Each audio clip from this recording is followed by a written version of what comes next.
TTD కల్తీ కేసులో కీలక పరిణామం చోటు చేసుకుంది. కేసు విచారణ చేస్తున్న సిట్ అధికారులు కీలక వ్యక్తిని అరెస్టు చేశారు. సుప్రీం ఆదేశాల మేరకు ఈ కేసు విచారణ చేపట్టిన అధికారులు ఇప్పటికే పలువురు నెయ్యి కంపెనీల ప్రతినిధులను అరెస్టు చేశారు.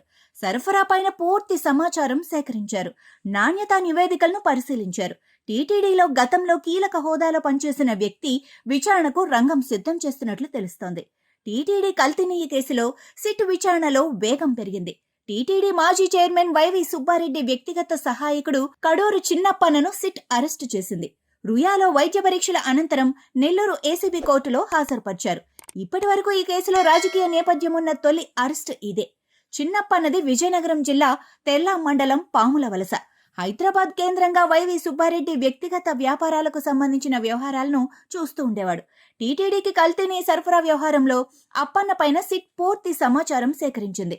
గత జూన్ 4వ తేదీన చిన్నప్పను తిరుపతిలోని సిట్ కార్యాలయానికి పిలిపించి ఆ విషయంపై విచారించింది.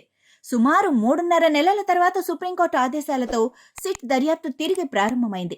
ఆ వెంటనే ఈ కీలక పరిణామం చోటు చేసుకుంది. విచారణ నిమిత్తం దర్యాప్తు అధికారులు తిరుపతి సిట్ కార్యాలయానికి చిన్నప్పను పిలిపించారు. హైదరాబాద్, విశాఖపట్నం సిబిఐ కార్యాలయాల నుంచి వచ్చిన 3 డీఎస్పీలు, 3 సిఐలు అప్పన్నను విచారించారు. అనంతరం చిన్నప్పన్నను అరెస్టు చేశారు. రిమాండ్ రిపోర్టులో అతడిని A24గా పేర్కొన్నారు. చిన్నప్పన్న అరెస్టుతో తదుపరి వైవి సుబ్బారెడ్డికి సైతం నోటీసులు జారీ చేసి విచారించే అవకాశం ఉంది. ఇక నుంచి ఈ కేసులో కీలక వ్యక్తుల విచారణలు, అరెస్టులు ఉంటాయని తెలుస్తోంది.